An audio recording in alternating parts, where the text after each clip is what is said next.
গাজার অন্যতম প্রাচীন ও বৃহত্তম ধর্মীয় স্থাপনা গ্রেট ওমরজি মসজিদের পুনর্গঠনের কার্যক্রম শুরু হয়েছে।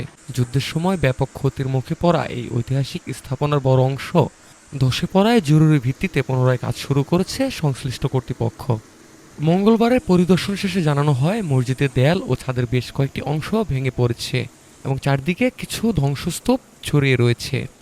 পুনর্গঠন দলের সদস্যরা ওই ধ্বংসাবশেষ অপসারণ এবং অবশিষ্ট স্থাপনার স্থিতিশীলতা নিশ্চিত করার জন্য কাজ শুরু করেছেন।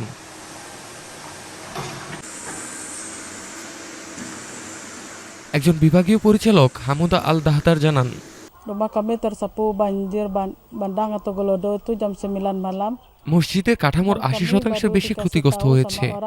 জরুরি উদ্ধার কার্যক্রমের অংশ হিসাবে প্রতিটি প্রত্নতাত্ত্বিক পাথর সংগ্রহ, আকার ও গুরুত্ব অনুসারে শ্রেণীবিন্যাস এবং ভবিষ্যতের পুনর্নির্মাণের জন্য নিরাপদ স্থানে সংরক্ষণের কাজ চলছে।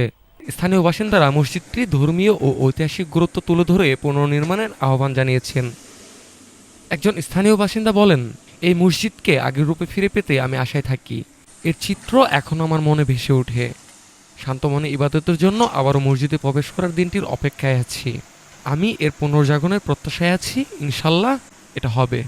গাজার সবচেয়ে প্রাচীন এই মসজিদটির আয়তন প্রায় ১৬০০ বর্গমিটার।